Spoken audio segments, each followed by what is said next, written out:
Donc nous allons commencer cette visioconférence. Je vais donc donner la parole tout d'abord à Monica Sala, qui est directrice donc de l'enseignement à l'Institut Pasteur, puis ensuite Pierre Salou, qui est le président de l'association des anciens élèves de l'Institut Pasteur, et ensuite donc nous donnerons la parole à François Rodin, qui sera donc notre conférencier d'aujourd'hui, qui est donc un spécialiste de l'entomologie médicale. Je me souviens que François Rodin a créé le cours d'entomologie médicale en 1988, si ma mémoire est bonne. Voilà, c'est ça. Hein. Et nous avons eu le plaisir d'ailleurs de faire une mission au Vietnam. Je ne sais pas si vous vous souvenez, François, là, c'était en 1979. Ah, bon, c'est pas si vieux que ça. Hein. Voilà. Donc, Monica, si tu veux nous donner quelques mots avant de passer à la visioconférence. Merci beaucoup. Je suis ravie de vous voir tous en ligne aussi nombreux pour participer à les webinaires de l'enseignement. Et je voulais tout simplement dire, comme directrice de l'enseignement de l'Institut Pasteur, que cette programmation des webinaires est un des programmes centraux au sein de tout ce qui est développé par la direction. Et on pense vraiment que ça a un sens unique en termes de porter à la portée du plus grand nombre le savoir-faire des scientifiques développés par l'Institut Pasteur et par des personnes de renom comme justement le conférencier d'aujourd'hui. Et ce programme et ces webinaires sont possibles dans leur organisation seulement grâce à la très grande savoir-faire en ce domaine et participation au programme de la AAUP et le partenariat avec l'AUF. Et donc, ravi de vous avoir tous en ligne et merci beaucoup à François Rodin d'avoir accepté d'animer cette conférence d'aujourd'hui. Merci. Merci Monica. Alors en 2 mots, je vais présenter, donc c'est Pierre Saliou, le président de l'association des anciens élèves. En 2 mots, je vais présenter l'orateur, le professeur François Rodin. Tout à l'heure, Jean-Luc Guedon a dit qu'il avait créé le cours d'entomologie en 1980 et quelques à l'Institut Pasteur. Effectivement, François a pratiquement fait toute sa carrière à l'Institut Pasteur et c'est un grand spécialiste de l'épidémiologie des maladies à vecteurs. Par ailleurs, François est membre correspondant de l'Académie nationale de médecine, membre titulaire de l'Académie des sciences d'outre-mer et également membre titulaire de l'Académie de France, l'Académie vétérinaire de France. C'est comme ça qu'on dit, François. Hein, oui. L'Académie vétérinaire de France. Voilà, donc je crois que ça suffit comme présentation. Hein, et c'est avec grand plaisir que je passe la parole à François pour cette conférence. François, à toi. Merci beaucoup. Merci à tous. Je regrette de ne pas voir les personnes qui vont m'écouter, mais c'est comme ça. Il était mieux d'être parmi eux que par écran interposé, mais c'est ainsi. Merci à Pierre Saliou, à l'association des anciens élèves, merci au service de l'enseignement de l'Institut Pasteur, merci à tous pour me donner l'occasion d'évoquer le problème de la dissémination des agents infectieux dans le monde. Comme vous le savez tous, les agents infectieux, les bactéries, les virus, les protozoaires, les champignons, etc., mènent une vie de parasite. Or, une vie de parasite, contrairement à ce qu'on croit souvent, c'est pas du tout une vie facile. Être parasite, ça veut dire parasiter et se développer dans un hôte, et cet hôte, c'est un organisme qui est fini, qui a une taille limitée, et surtout qui est vivant. Ça a 2 conséquences. Vivant, ça veut dire qu'il se défend, notamment par les défenses immunitaires, et ça veut dire aussi qu'il est mortel. Tout ce qui est vivant est mortel. Or, évidemment, pour un parasite, son hôte meurt, c'est catastrophique, c'est la fin des haricots. Donc, comme conséquence, eh bien, ça veut dire que les micro-organismes parasites doivent sans cesse circuler parmi la population des hôtes, ils doivent se transmettre d'un hôte à un autre. Les modalités de circulation de ces agents infectieux sont bien connues au sein d'une communauté, au sein d'un écosystème. Elles dépendent essentiellement de deux choses. D'une part, du mode de transmission, transmission par aérosol, par vecteur, transmission sexuelle, par l'alimentation, etc., bien sûr, mais aussi de la biologie des hôtes, de la biologie des vecteurs éventuels et des contacts écologiques que ces hôtes ont pu nouer entre eux. Mais c'est pas de ça que je veux vous parler finalement. Ce que je vous propose, c'est de nous pencher sur la question de la dissémination, et non pas de la circulation, de la dissémination des agents infectieux d'une région à une autre à la surface du globe, pays à l'autre, d'un continent à l'autre, autrement dit, des bioinvasions de microbes qui sont le plus souvent à l'origine des maladies, de l'émergence de maladies infectieuses. L'apparition du concept même de maladie infectieuse, d'émergence de maladies infectieuses, a fait prendre conscience de plusieurs aspects fondamentaux des maladies infectieuses, que je rappelle très brièvement ici. D'abord, cela montre que les situations épidémiologiques ne sont pas stables, elles varient en permanence. D'autre part, l'origine animale de la plupart de ces maladies émergentes, ce sont des zoonoses qui proviennent le plus souvent de la faune sauvage, des rongeurs, des oiseaux, etc. Exception près, bien sûr. Et il faut bien se rendre compte que chacune des maladies infectieuses que nous connaissons aujourd'hui a bien dû émerger à un moment donné, quelque part, à partir d'une population animale. Ensuite, la transmission interhumaine, quand elle existe, elle traduit simplement une adaptation à l'hôte humain. Il n'y a qu'à voir ce qui se passe à propos de la Covid en ce moment. Troisième chose, il y a énormément de virus, de parasites, de bactéries qui circulent dans le milieu naturel à notre insu et qui n'attendent en fait qu'un moment propice, une occasion favorable pour faire parler d'eux. C'est pas surprenant, c'est un aspect de la biodiversité, c'est pas rassurant non plus. D'accord. Ensuite, les tentatives d'émergence, il faut bien voir qu'elles sont très souvent des échecs. Et ça, on s'en rend pas compte. On y reviendra tout à l'heure. Ça veut dire simplement que les conditions locales n'étaient pas à ce moment-là favorables. Peu importe, la nature, elle n'est jamais pressée. Elle a tout son temps devant elle.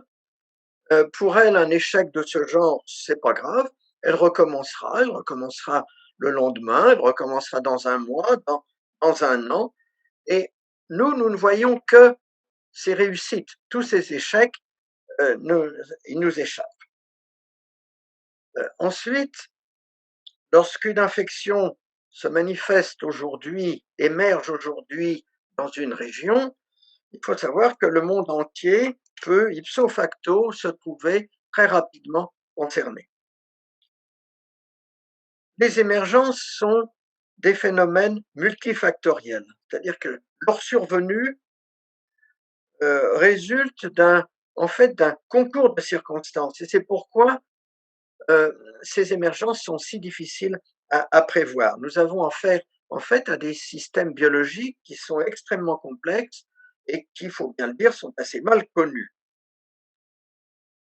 Quoi qu'il en soit, dans la plupart des cas, le rôle joué par l'homme dans ces affaires s'avère absolument crucial. L'homme joue un rôle par ses activités, par sa technologie, par ses déplacements, par ses comportements. Et c'est la raison pour laquelle, dans le cadre de la mondialisation, les émergences de maladies infectieuses vont certainement se poursuivre. On doit se faire à cette idée. Sur ce contexte déjà mouvant et incertain est venu se greffer ensuite le phénomène du changement climatique.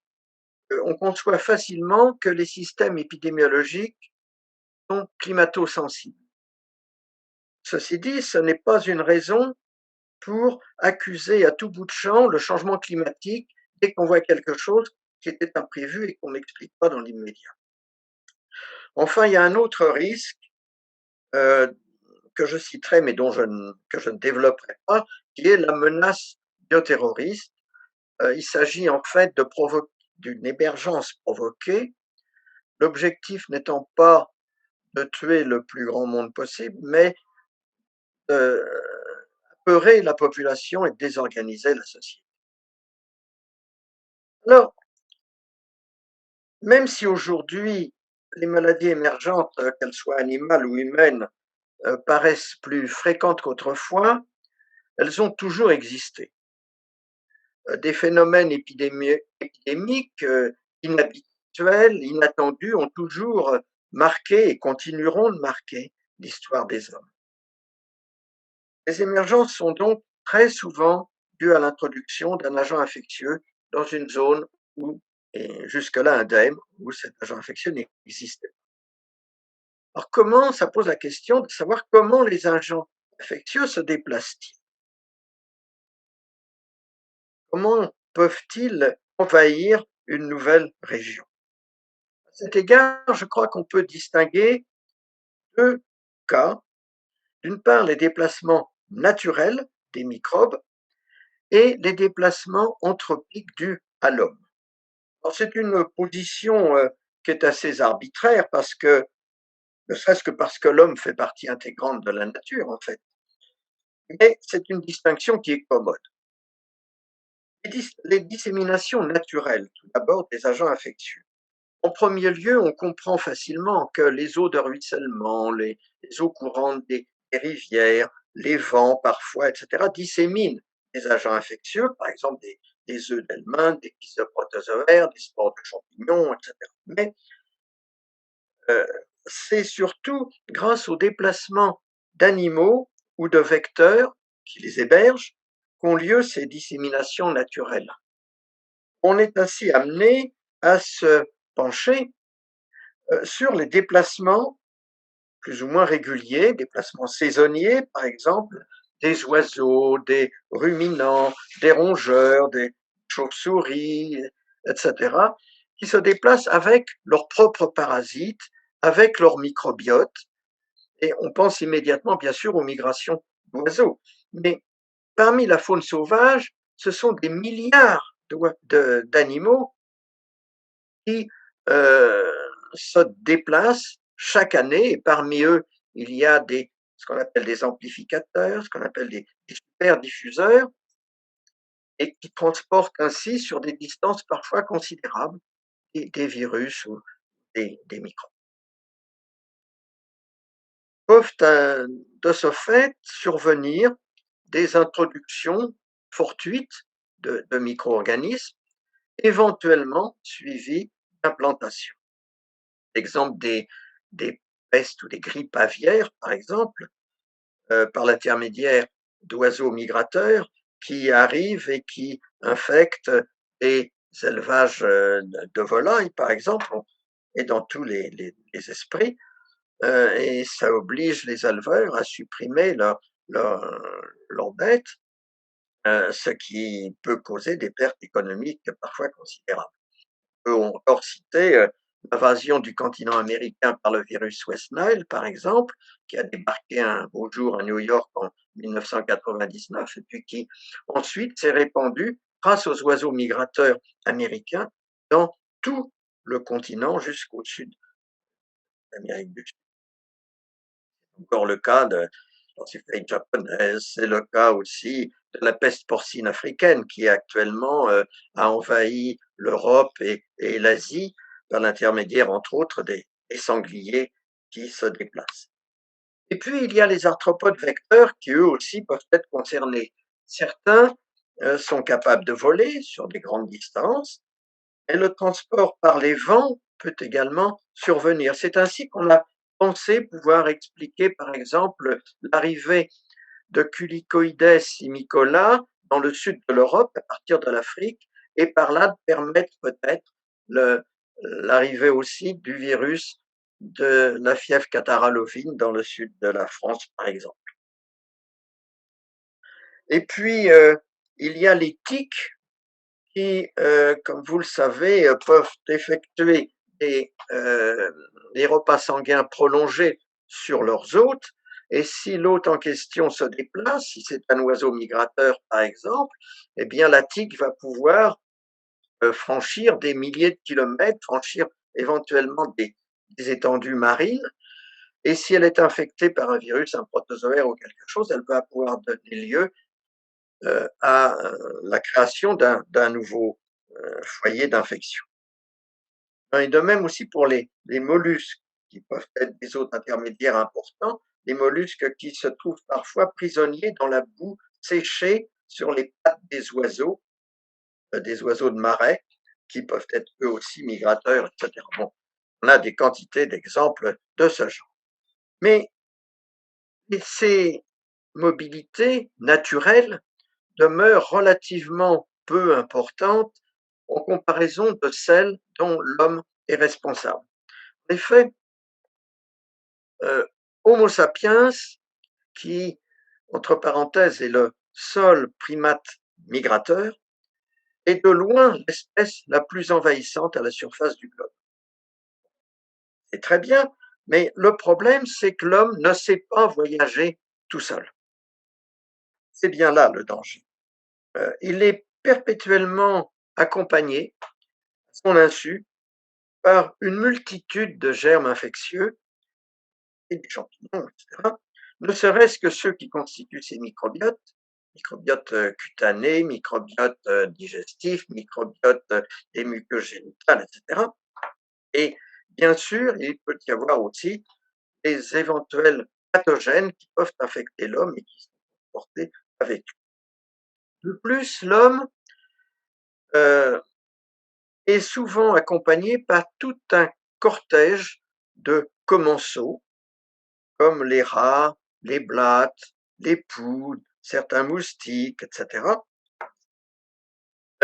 qui eux-mêmes peuvent être infectés, peuvent servir de vecteurs pour un certain nombre d'animaux. Et puis, il y a les animaux domestiques, les amis des hommes, animaux domestiques ou animaux de compagnie qui transportent eux-mêmes leurs parasites, leurs agents infectieux.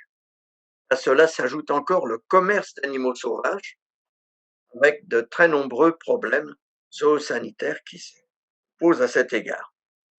Tout ça fait qu'avec le temps, la répartition géographique de tous ces micro-organismes parasites a commencé à se modifier. Et ça justifie qu'on s'y attarde un petit peu, à l'aide de quelques exemples qui sont autant d'étapes historiques. Remontons, si vous le voulez bien, aux temps anciens, très anciens même, à vrai dire.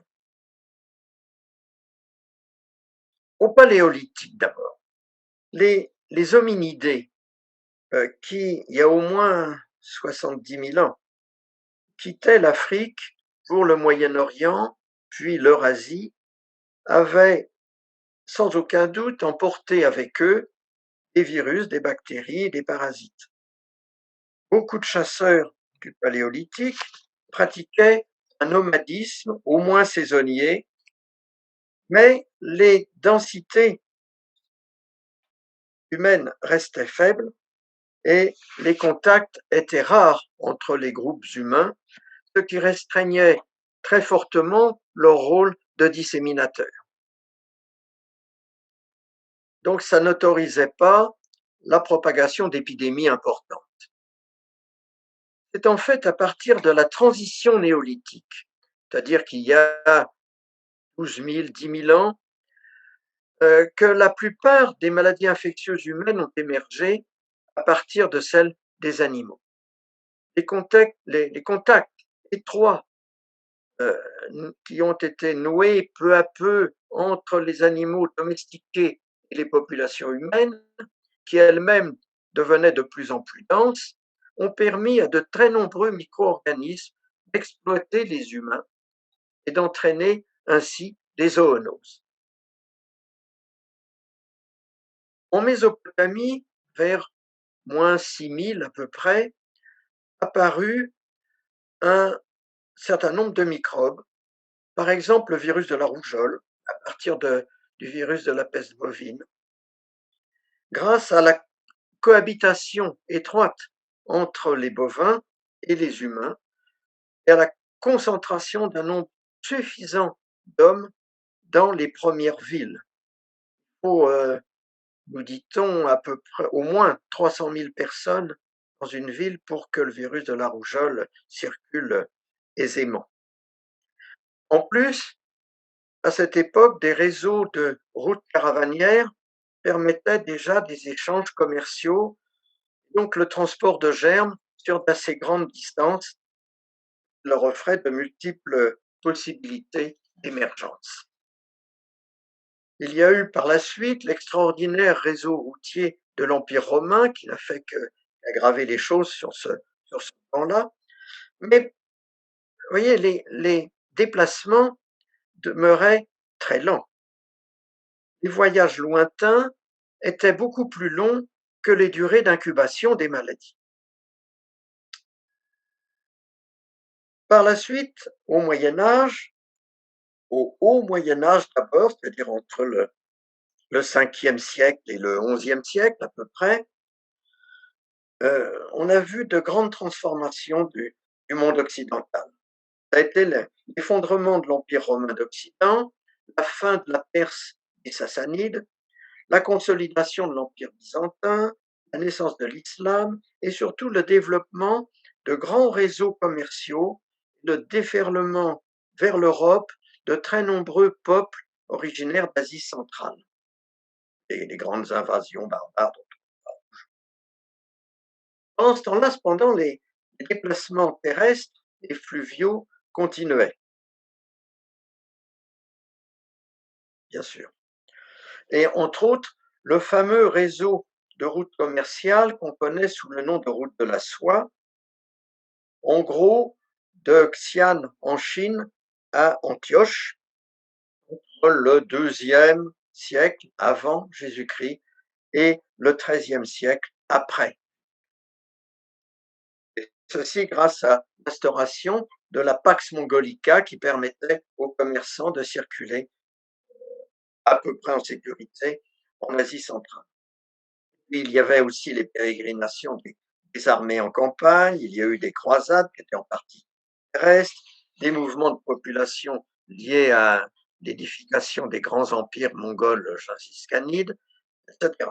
Donc dans cette époque, les virus, les bactéries circulaient probablement déjà de façon assez active.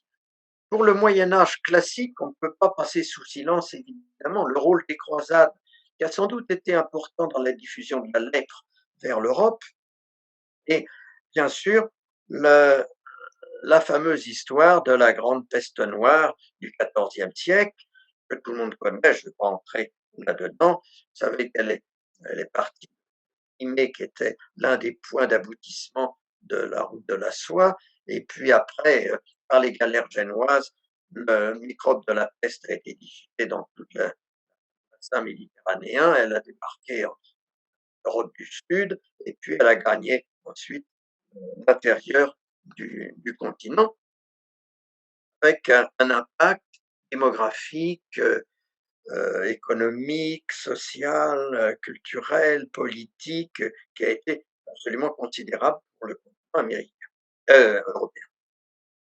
C'est à la suite de ce genre d'épidémie qu'on a d'ailleurs commencé à mettre en place des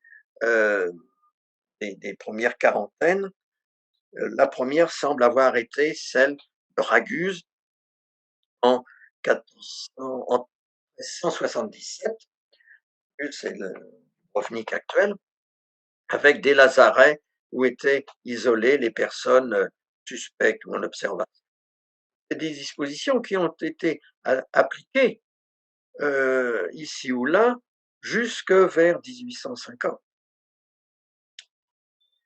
Venons-en maintenant aux échanges entre l'Ancien Monde et le Nouveau Monde. Il faut bien voir qu'avant 1492, les maladies humaines observées de part et d'autre de l'océan Atlantique, chez l'homme comme chez les animaux, étaient bien distinctes. Les Amérindiens constituaient une population totalement vierge vis-à-vis de nos microbes et réciproquement. Donc, bien des maladies furent ainsi introduites par, au début, les Espagnols et les Portugais, comme la rougeole, la coqueluche, surtout la variole, qui était évidemment inconnue des Aztèques et qui a constitué l'arme sans doute la plus efficace des conquistadors. Bon, c'était un exemple ancien, en fait, de guerre microbiologique, on dirait aujourd'hui de bioterrorisme. De plus, peu de temps après, faisant suite à la traite musulmane qui régnait dans le monde méditerranéen, s'est développée la traite transatlantique des esclaves africains à partir de 1450 jusqu'aux années 1860. On estime qu'environ 10 à 12 millions d'Africains ont été embarqués des côtes du golfe de Guinée vers les Antilles, vers l'Amérique latine. Et ensuite vers des colonies françaises, anglaises, hollandaises, établies dans cette région. On imagine, enfin, où on a du mal à imaginer en fait, l'énorme quantité de germes d'origine africaine qui a été ainsi transportée vers le Nouveau Monde. C'est ainsi que des bateaux quittant la côte africaine pour les Antilles et pour l'Amérique latine ont embarqué des passagers clandestins, et notamment le moustique Aedes aegypti, et parfois même, en même temps, le virus de la fièvre jaune. Ça veut dire qu'il faut supposer que durant le voyage, un ou plusieurs cycles de transmission existaient sur le bateau, parmi les équipages et parmi les cargaisons d'esclaves. Et à plusieurs reprises, certainement, le virus de la fièvre jaune a réussi à arriver jusque dans le Nouveau Monde et à s'y installer. Il y est toujours, comme vous savez. Et puis le trafic maritime extrêmement intense à l'époque dans la région des Caraïbes a permis à la maladie de provoquer d'importantes épidémies dans toute cette région et jusqu'aux États-Unis, à Philadelphie, à New York, à la Nouvelle-Orléans, etc. Des épidémies de fièvre jaune qui étaient considérables jusqu'à la fin du XIXe siècle. En fait, la dernière épidémie importante en date a sévi en 1905 à la Nouvelle-Orléans. Et de plus, lors du retour de ces bateaux vers l'Europe, ils pouvaient également, c'est arrivé à de nombreuses reprises, ils pouvaient embarquer le virus de la fièvre jaune et causer des épidémies portuaires en Europe, par exemple à Séville, à Cadix, à Barcelone, à Marseille, à Saint-Nazaire, etc. Ça, c'est au XVIIIe, XIXe siècle. La fièvre jaune n'a évidemment pas été la seule à être introduite en Amérique. S'y implantèrent aussi, par exemple, l'onchocercose, par exemple, la filariose lymphatique, la bilharziose intestinale, certaines formes de paludisme, etc. Mais en retour, les Européens ont reçu en cadeau, si je puis dire, d'autres maladies, comme la syphilis, par exemple. Les fameux échanges colombiens, échanges pour le moins déséquilibrés, parce que beaucoup de germes ont été introduits en Amérique et peu en sont sortis vers l'Europe ou le reste du monde. Donc, vous voyez que malgré la lenteur de la navigation à voile, il y a eu des virus, il y a eu des bactéries qui ont réussi, en multipliant les tentatives, à prendre pied sur de nouveaux territoires. On peut encore mentionner, bien sûr, le retour de la peste à Marseille en 1720, lorsqu'un navire marchand, s'appelait le Grand Saint-Antoine, a jeté l'ancre à Marseille et La quarantaine qui, en principe, lui interdisait d'entrer dans le port fut contournée pour des raisons purement. On a essayé de limiter les dégâts en construisant ce qu'on appelle le mur de la peste en Provence pour éviter que la maladie gagne plus au nord, mais bien entendu, le mur a été contourné, ça n'a pas empêché la maladie d'atteindre des régions plus au nord. Alors justement, dans un tel contexte, à l'époque, que pouvait-on faire? On comprenait déjà, et c'est important, qu'il fallait limiter les déplacements, ce qui veut dire qu'on avait très bien la notion de contagion, la notion de transmission. Alors, il s'ensuivait un certain nombre de recommandations, je vais vous en citer 3.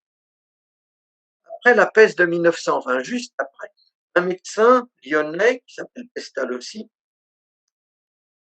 écrivait: entre les moyens préservatifs ou propres pour se garantir de la peste, le plus grand et surnaturel, c'est Dieu. On doit l'intéresser à la cause commune par une conversion sincère et solide, par un humble aveu de ses péchés, par le jeûne, par la prière, par l'aumône. Mais il ajoute tout de même: de tous les préservatifs naturels, le plus sûr est la fuite. Il faut prendre tôt, aller loin et revenir tard. Ça me paraît effectivement plus sûr que la prière et le jeûne. Ça, c'est un avis personnel. Je veux dire que je préfère cet avis-là qu'on attribue à Mahomet, à tort ou à raison, j'en sais rien. Quand tu apprends qu'un pays est touché par une épidémie, n'y va pas. Mais si elle éclate dans le pays où tu te trouves, ne le quitte pas. C'est clair, c'est net, en fait, tout est dit. Et puis un peu plus tard, on lit chez Montesquieu, dans l'Esprit des lois, on a fait dans la plupart des États de l'Europe de très bons règlements pour empêcher la peste, en l'occurrence, de pénétrer, et on a imaginé de nos jours un moyen admirable de l'arrêter. On forme une ligne de troupes autour du pays infecté qui empêche toute communication. C'est ce qu'on appelle en fait aujourd'hui un cordon sanitaire. Et ce choix, en fait, n'est pas sans rappeler l'édification des clôtures qui ont été mises en place en 2018-2019 par la France le long de la frontière avec la Belgique pour tenter de s'opposer à la pénétration de sangliers porteurs du virus de la peste porcine africaine.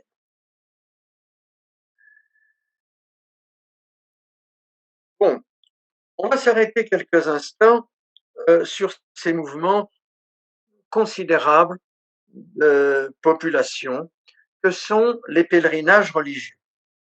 On pense immédiatement à la Mecque, bien entendu, mais ce n'est pas la seule, il y en a beaucoup d'autres.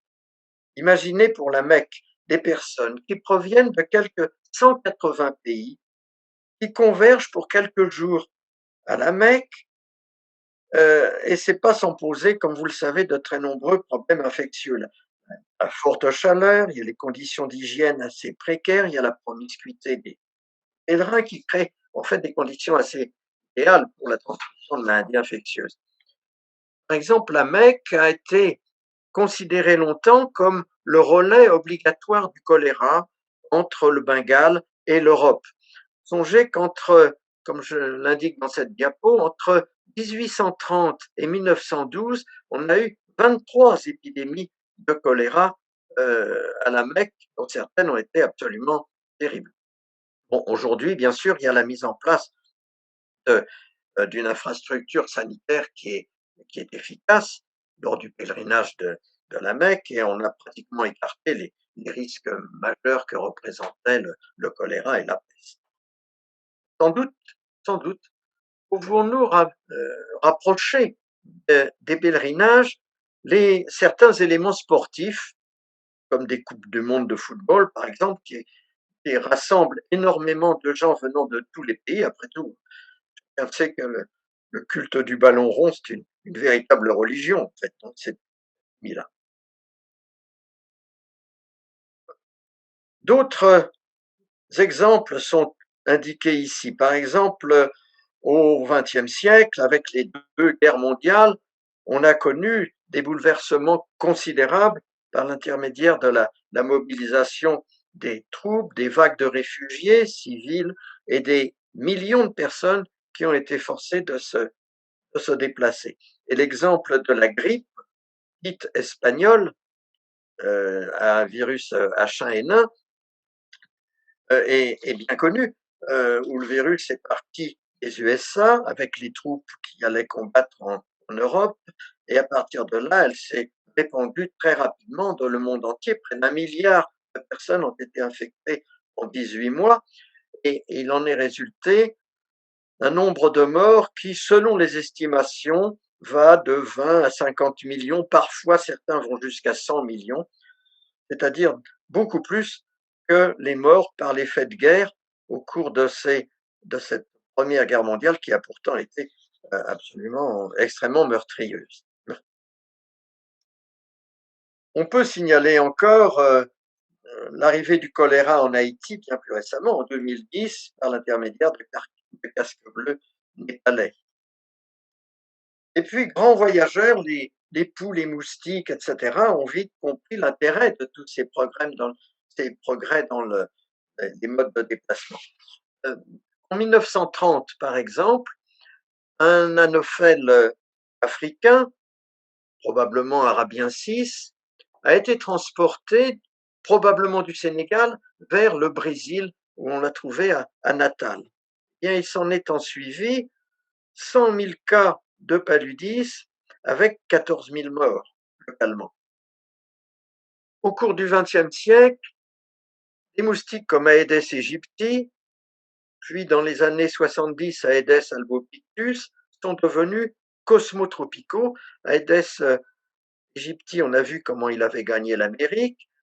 Aedes albopictus, lui, s'est propagé par l'intermédiaire des transports maritimes de pneus qui contiennent de l'eau quand il pleut, qui sont des gîtes pour Aedes albopictus. Et tout ceci a entraîné des épidémies de fièvre jaune, l'arrivée de la fièvre jaune en Amérique, j'en ai parlé, la propagation de la dengue, la propagation de virus comme chikungunya ou comme Zika. Ces deux moustiques, qui sont superbes par ailleurs, ont absolument conquis tout le monde tropical et subtropical. Et puis, autres exemples, en 2003, ça a été l'émergence du SARS en Chine, 9000 cas, 800 décès, mais surtout la propagation du virus au Vietnam, des cas jusqu'à Singapour, en Thaïlande et même au Canada, quelques-uns en Europe.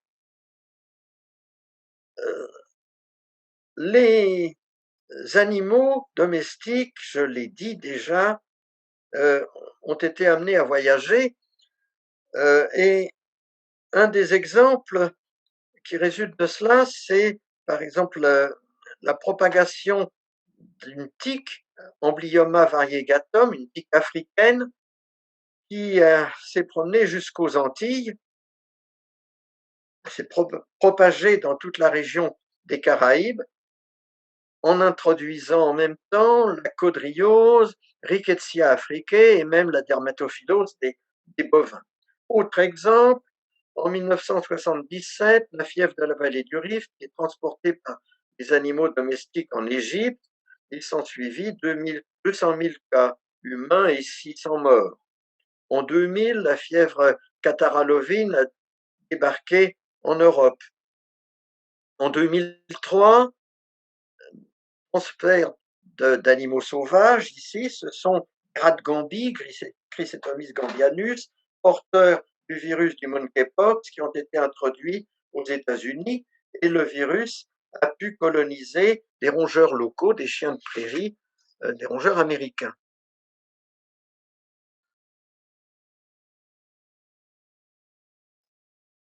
Donc cette mobilité est de plus en plus utilisée par les microbes et leurs hôtes, conditionnant des bioinvasions d'animaux et celles d'agents infectieux et celles de vecteurs. Cette mobilité est maintenant à l'origine de la plupart des émergences de maladies infectieuses. L'émergence de la Covid-19 et sa rapide diffusion, on a récemment faire un exemple particulièrement démonstratif.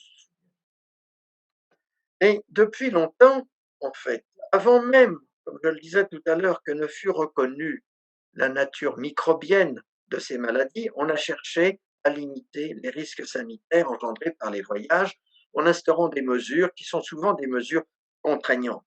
J'ai cité tout à l'heure un certain nombre d'elles, mais vous voyez qu'aujourd'hui, avec la Covid-19, eh bien, on a réappris ce qu'est une quarantaine. On a réappris ce qu'est la restriction des déplacements.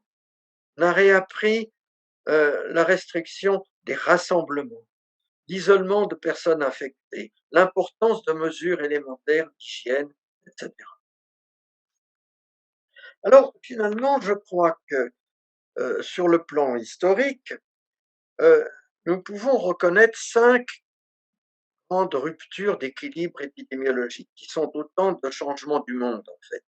Le néolithique, on l'a vu avec la domestication d'animaux, la sédentarisation des populations, la démographie qui commençait à galoper. Le Moyen Âge avec des migrations en Europe de peuples d'Asie, des croisades, le développement de réseaux terrestres commerciaux de plus en plus importants, la Renaissance qui a été suivie des grandes découvertes, de la découverte de l'Amérique et des échanges colombiens, la révolution industrielle avec le développement de moyens de transport modernes, navigation à vapeur, puis l'aviation, et enfin notre époque actuelle qui se caractérise par, d'une part, une concentration des populations dans des mégapoles qui, dans l'hémisphère sud, sont souvent proches de zones à forte biodiversité, et c'est autant de sources de zoonoses, facilitées par les atteintes à l'environnement que tout le monde connaît, qui favorisent les contacts avec la faune sauvage, plus les élevages intensifs, industriels, de porcins, de poulets, etc., qui favorisent les recombinaisons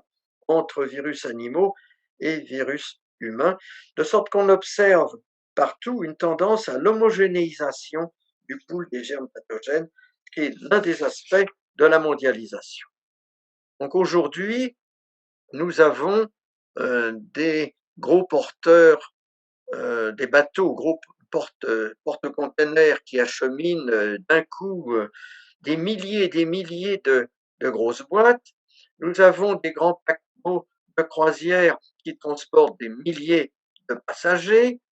La plupart des grandes compagnies aériennes disposent de gros porteurs, long courriers, comme l'A380 d'Airbus, dont on arrête d'ailleurs la fabrication.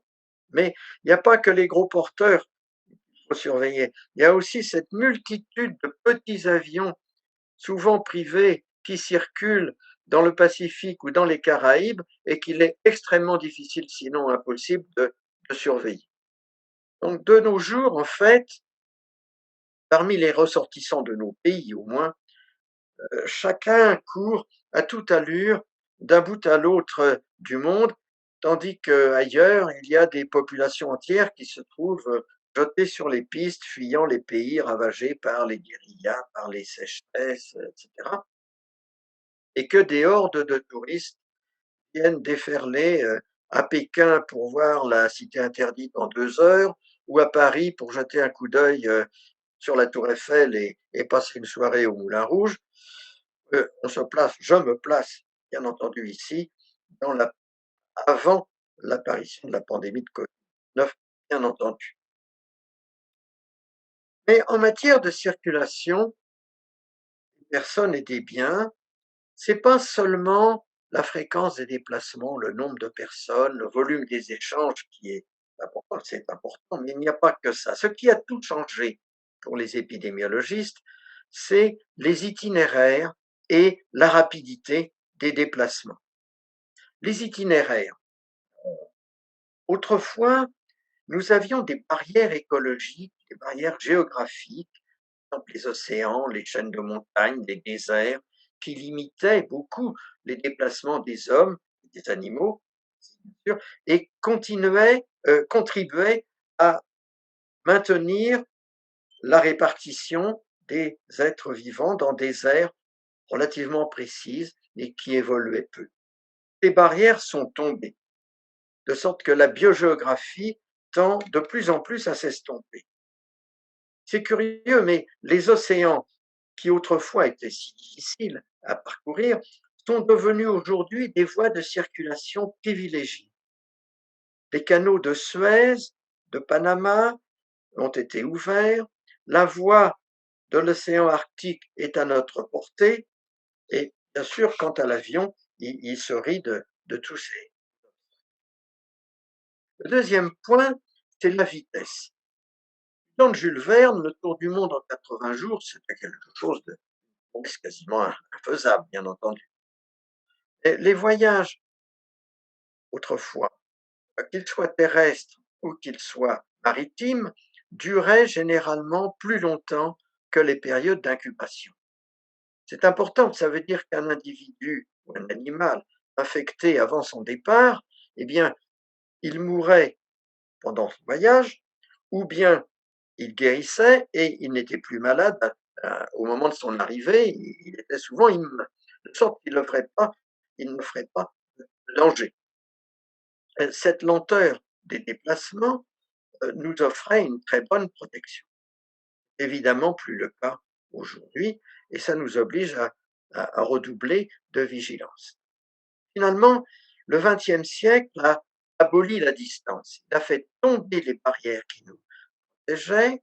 La navigation à vapeur et surtout l'aviation commerciale ont considérablement changé la dimension du problème. On doit considérer l'aéroport de Roissy comme tout près de celui de Hong Kong ou de Sydney ou de Rio de Janeiro. Et ça signifie, entre autres, que les pays tempérés ne sont plus protégés des maladies dites tropicales, et réciproquement, bien sûr. D'ailleurs, bientôt, il n'y aura plus de maladies exotiques, comme on dit. En matière de santé, les frontières n'existent plus. On est tous dans le même bateau et notre planète paraît se rétrécir. Alors que, autrefois, les grands voyageurs de l'Antiquité jusqu'au XIXe siècle repoussaient les frontières du monde, agrandissaient nos territoires. Aujourd'hui, la planète se rétrécit. Ça a tout changé en épidémiologie. Par ailleurs, la démographie galope, de sorte que, à l'actuel melting pot anthropologique, s'associe inévitablement un melting pot microbiologique. Les agents infectieux n'ont pas besoin de visa pour voyager. La Terre entière est devenue un gigantesque marché commun des microbes. Une expression utilisée par André Siegfried. On est dans le, si vous voulez, on est dans le monde de l'import-export des microbes, avec à la clé, évidemment, des risques d'émergence de plus en plus élevés. Vous voyez qu'après les exemples du sida, du virus chikungunya, du SRAS, c'est celui de la COVID-19, dont le virus s'est promené dans le vaste monde au gré des voyages des hommes. Il est monté avec eux dans les trains, il a emprunté les vols long courriers, il a séjourné dans les bateaux de croisière et puis il a pris les autobus de banlieue et le métro comme passager clandestin et se diffusait partout. Donc, les microbes voyagent, voient du pays, découvrent des contrées inconnues, hein, mais pour qu'il y ait réellement bio-invasion, encore faut-il qu'ils réussissent dans leur entreprise d'implantation. Et donc, il est important de comprendre comment, une fois transportés, les agents infectieux peuvent s'installer dans un territoire nouveau pour eux, ce qui représente un défi majeur, en fait. Ils doivent, pour survivre, trouver des hôtes locaux qui leur soient réceptifs. Éventuellement, pour ceux qui sont transmis par vecteur, il leur faut trouver des vecteurs locaux qui soient compétents. Tout ceci afin qu'ils puissent s'installer, initier un cycle dans un environnement nouveau, persister d'une saison à une autre, se multiplier et se disséminer, franchir des barrières d'espèces qu'ils ne connaissent pas. Autant de difficultés qui sont rencontrées dans un environnement bioclimatique nouveau qu'ils ne connaissent pas non plus. C'est très difficile. Certains ont réussi. Nous avons vu la fièvre jaune s'installer en Amérique. Nous avons vu la peste s'installer en Amérique. Nous avons vu West Nile s'installer en Amérique. Regardez le cas de la peste, par exemple, en Amérique. Elle a débarqué à San Francisco en 1900, dans la Chinatown de San Francisco, certainement par un bateau qui hébergeait des rats, de la peste, etc. Et de là, la peste est sortie de la Chinatown et a envahi l'ensemble de la ville de San Francisco, puis elle a quitté San Francisco, elle s'est installée dans la campagne environnante en infectant des rongeurs américains locaux, notamment des chiens de prairie, et en se faisant transmettre par des espèces de puces américaines que jusque-là, elle ne connaît. La même chose s'est produite à Madagascar, quand la peste est arrivée, par exemple, dans la Grande.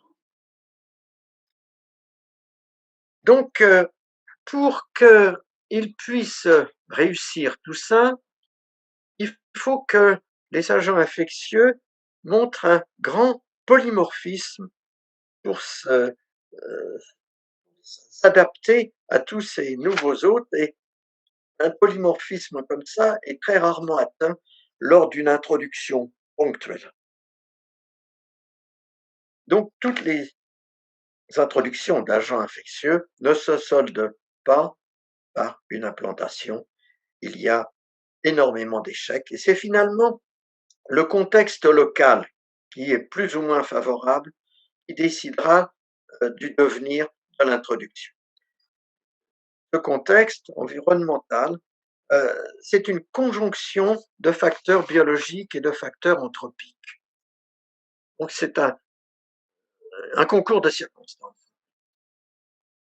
D'ailleurs, on peut toujours se demander, moi je me pose souvent cette question, pourquoi les maladies émergentes ne sont pas plus nombreuses? Les réussites sont peu nombreuses, les échecs sont extrêmement nombreux. Et on ne les voit pas, les échecs, on ne voit que les réussites, bien entendu. Et par ailleurs, certaines maladies persistent à rester localisées. On ne comprend pas toujours la raison. Alors, et le futur, l'avenir, ça fait partie de l'histoire aussi, le futur.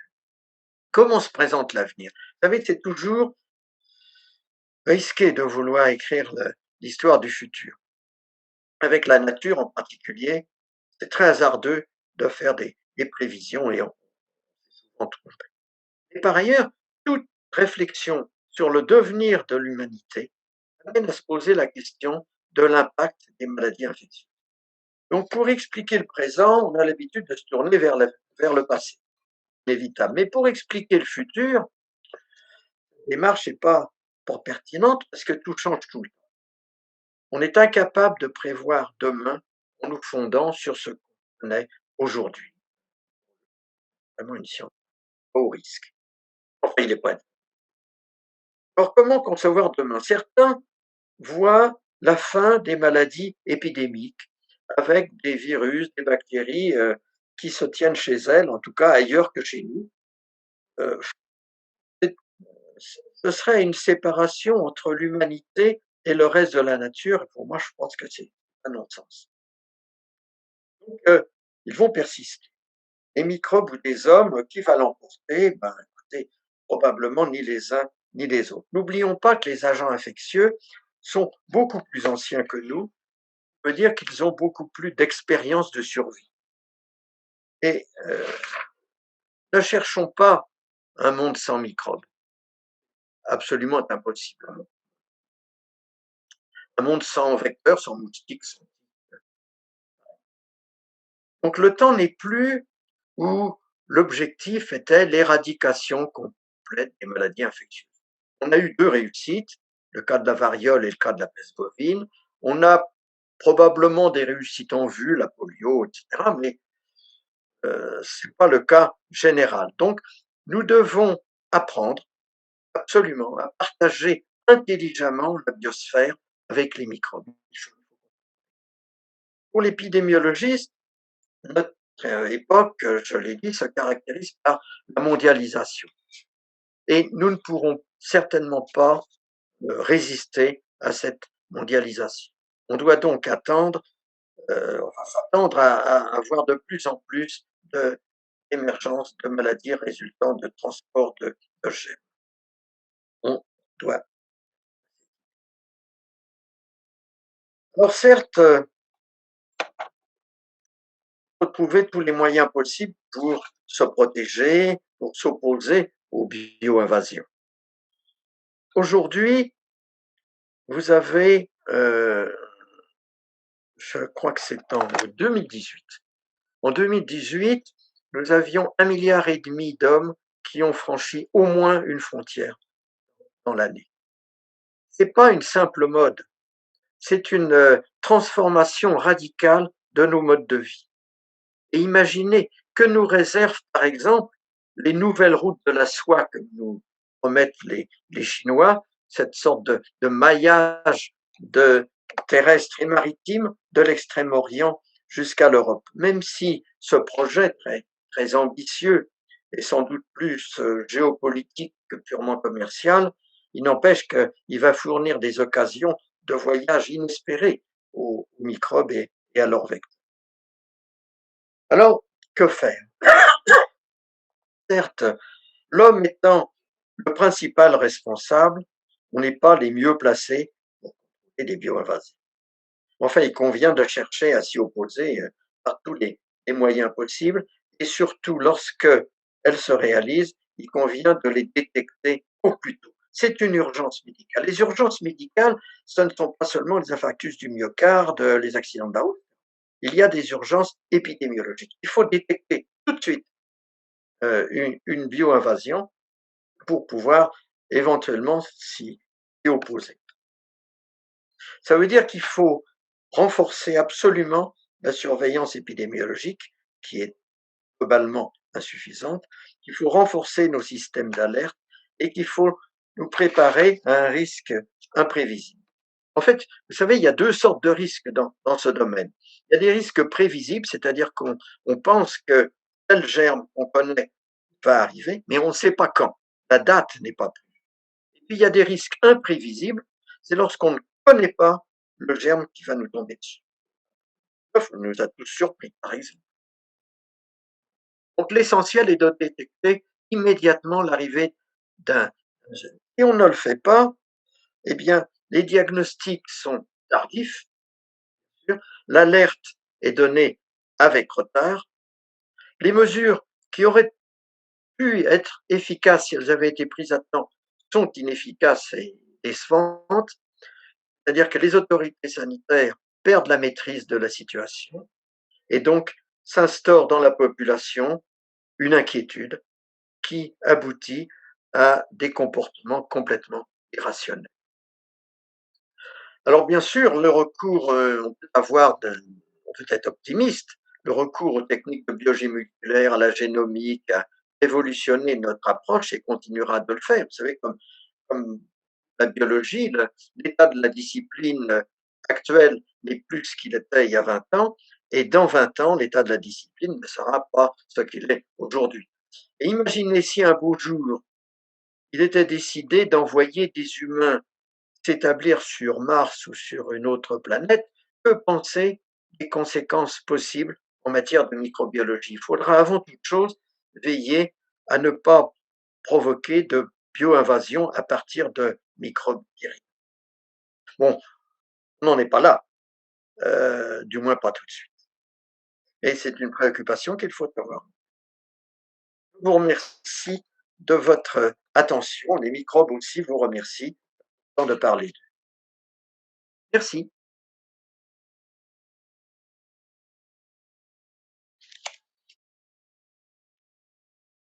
Merci François. Donc, Merci. demander. Et il y a des questions, tu peux commencer si tu veux, Jean-Luc. Question, je ne peux plus démarrer la vidéo, mais c'est pas. Je commence si tu veux. François, bon, ta conférence a été très intéressante et il y a des questions qui ont été déjà posées. Je te pose la première, je vais les prendre en l'ordre. Hein. Comment peut-on expliquer que la plupart des disséminations des maladies citées dans la conférence soient d'origines africaines ou partent d'Afrique? C'est quelqu'un qui s'appelle Sigata Yeo qui te pose cette question. Tu m'as entendu? Oui, oui, je t'entends. J'entends très bien. Laisse-moi réfléchir, parce que c'est pas facile tout ça. Oui, oui. Elles sont pas toutes parties d'Afrique. Beaucoup sont parties d'Afrique, mais pas toutes. Il y en a beaucoup qui viennent d'Asie aussi. Hein. Quelques-unes qui apparaissent en Europe. Il y a des émergences, par exemple, qui proviennent de l'environnement. Regardez la maladie des légionnaires. Elle a émergé aux États-Unis ou en Europe à partir de l'environnement. Et puis, tous les coronavirus dont on entend parler, ils viennent d'Asie surtout. Ceci dit, effectivement, beaucoup des émergences viennent d'Afrique. En fait, il y a deux raisons, je crois, à cela. Il y a d'une part le lien avec la biodiversité. En Afrique, on a encore une biodiversité qui est importante, des espèces animales qui sont nombreuses et qui, par conséquent, hébergent tout un répertoire d'agents infectieux variés. C'est un gros réservoir. Et puis, il y a aussi sans doute le fait que dans certains pays, pas dans tous, loin de là, mais dans certains pays en Afrique, les possibilités de détection et des systèmes d'alerte font que les diagnostics sont posés avec retard et qu'on ne s'en aperçoit pas tout de suite. Et quand on s'en aperçoit, la maladie s'est déjà développée et a déjà galopé dans la population. Je pense que ça doit aussi jouer un rôle. C'est les deux seules raisons, en fait, que je vois. Eh bien, je pose la deuxième question. Si tu veux, alors je peux, si tu veux, là, à ton tour, là. Allez, vas-y, la Parce deuxième. que j'ai pu Tu l'as la noter entièrement. de Zachary Bengali. Voilà. Est-ce qu'il y a un autre nom à Rhipicephalus africae? Mon institut, alors je lis la question, hein.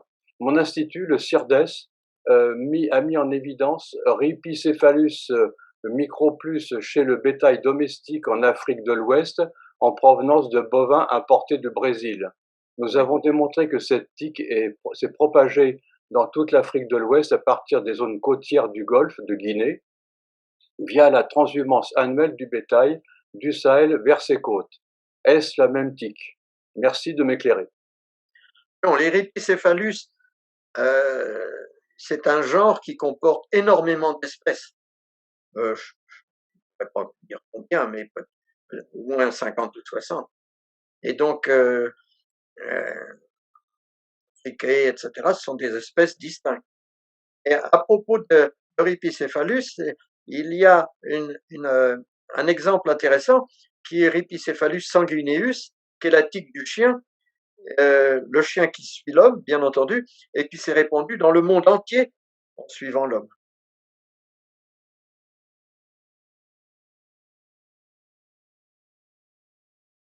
C'est fini. Autre question? La troisième question de Sylvie Manguin. Comment expliquer la disparition d'Aedes aegypti d'Europe? Ah, Sylvie Manguin, oui, je connais. Comment expliquer Eh bien, on n'en sait trop rien.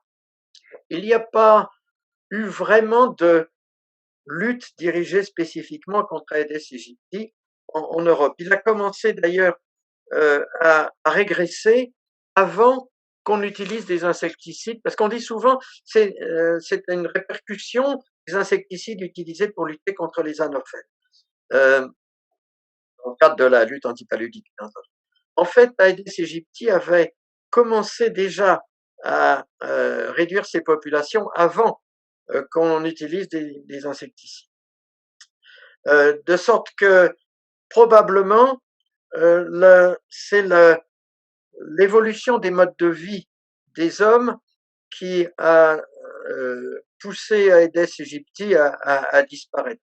À partir du moment où on n'a plus stocké l'eau parce qu'on a institué l'arrivée d'eau dans les maisons, par exemple, ça a dû être un élément absolument fondamental. Mais ce sont des suppositions, on n'a pas de preuves, bien sûr. J'enchaîne avec la question suivante alors. Oui. La syphilis a été identifiée venant d'Afrique. Il me semble qu'elle était présente en Europe depuis le Moyen Âge et même avant. Bon, ça c'est très discuté. C'est très discuté. Là, en principe, on considère que la syphilis est arrivée très peu de temps après les voyages de Christophe Colomb. Certains disent que c'est même les marins de Christophe Colomb lors des premiers voyages qui l'ont ramené. Elle s'est manifestée en fait en Italie, et c'est le mal de Naples, etc., juste après la découverte de l'Amérique. Moi, j'ai pas d'avis personnel, je me résous à suivre l'avis général. Mais il y a, c'est vrai, des germes proches de l'agent de la syphilis qui circulent en Afrique, mais qui circulent aussi en Amérique et qui circulent aussi en Asie. Donc, je ne sais pas si c'est un bon argument pour dire qu'elle est d'origine africaine. A priori, je pense pas, mais Oui. Écoute, tu as pratiquement répondu là à la question d'Alain Guignard qui dit bravo pour cet exposé, merci. Pourrez-vous nous expliquer l'origine de la syphilis en Europe? Marco Polo, la Chine? Tu as pratiquement répondu. oui, la croyance générale, c'est Christophe Colomb plutôt que Marco Polo. De Basile Kamgang, comment vous pouvez expliquer l'absence de la fièvre jaune en Asie alors que les vecteurs sont présents et compétents? Les Asiatiques s'infectent quand ils sont en Afrique. Oui, ça c'est une question très intéressante. Et pour l'épidémiologiste, et moi en tout cas, j'aime bien essayer de raisonner, de réfléchir sur les absences de maladie. Et quand on arrive à comprendre un peu la raison, c'est très riche d'enseignements. C'est un problème, l'absence de fièvre jaune en Asie, c'est un problème qui préoccupe les épidémiologistes depuis extrêmement longtemps. J'ai chez moi des publications qui datent de la fin du 19e où on s'en étonnait déjà. J'aime autant vous dire tout de suite qu'on n'a pas d'explication, mais on a émis des quantités d'hypothèses. On a dit à un moment, oh bah les Asiatiques ne sont pas réceptifs à la fièvre jaune. On a dit les singes asiatiques ne sont pas ou sont peu réceptifs et peuvent pas conserver le virus, etc. C'est certainement faux. On a dit les moustiques, les Aedes, et notamment Aedes asiatiques, sont des mauvais vecteurs ou ne sont pas vecteurs du tout du virus de la fièvre jaune. C'est que c'est faux. Bon, on a dit aussi, pendant longtemps à vrai dire, que circulent en Asie des virus, des flavivirus, arbovirus donc, proches de celui de la fièvre jaune, parmi les singes, parmi les hommes, et que par conséquent, ça rend le territoire non réceptif à la fièvre jaune pour des questions d'immunité croisée. Et notamment, on faisait toujours référence dans ces cas-là à la dengue. On disait, il y a beaucoup de dengue en circulation, de virus de dengue en circulation en Asie, et il n'y a pas de fièvre jaune. Et on disait à l'époque, au début, il y a de la fièvre jaune en Amérique et il n'y a pas de dengue, etc., etc. Depuis, on sait que c'est faux, bien sûr. On a vu des territoires, on connaît beaucoup de territoires où il y a à la fois de la dengue et de la fièvre jaune qui circulent. Ceci dit, c'est peut-être pas totalement faux. Il y a des gens, notamment Tom Monat aux États-Unis, qui a dit, mais lorsqu'il y a beaucoup d'anticorps anti-dengue qui circulent en Asie, ça gêne quand même beaucoup le virus et ça gêne beaucoup le virus qui veut se développer dans les vecteurs. Il faut que le vecteur, pour qu'il y ait quand même développement du virus de la fièvre jaune, absorbe une très grande quantité de virus pour permettre le développement. Bon, c'est pas très convaincant, mais il y a peut-être quand même quelque chose. Ça a été quand même appuyé par un certain nombre d'expérimentations en laboratoire. Il y a peut-être quelque chose. C'est un petit peu, on reste un peu sur sa faim avec cette affaire-là. Ceci dit, comme vous le savez sûrement, il y a de la fièvre jaune, enfin, il y a sûrement des virus de la fièvre jaune qui ont été introduits en Asie, c'est pas possible qu'ils en soient non. Et récemment, il y a 2 ans, je crois, quelque chose comme ça, il y a des Chinois qui avaient été envoyés en Afrique sans être vaccinés, ce qui est quand même énorme, et qui ont contracté la fièvre jaune et qui ont déclaré leur fièvre jaune à leur retour en Chine. Et finalement, il s'est rien passé. Le virus ne s'est pas implanté. Il faut dire que c'était assez tôt dans l'année, en février, mars, je crois, et qu'à cette époque-là, Aedes aegypti, surtout Aedes albopictus, n'était pas encore actif. C'était trop froid. Mais en théorie, 1 mois plus tard, ça aurait pu très bien convenir. Donc, est-ce que vraiment il n'y a pas moyen que la transmission arrive, ou est-ce qu'il y a un risque et on est passé tout près d'une catastrophe? On n'en sait rien. Donc, pas d'explication. Bon. Mais c'est une menace importante. Les participants aimeraient avoir plus d'informations sur l'origine de la dengue. L'origine de la dengue. Alors là, je vais peut-être. Est-ce qu'ils ont encore mon PowerPoint sous les yeux? Oui. Oui.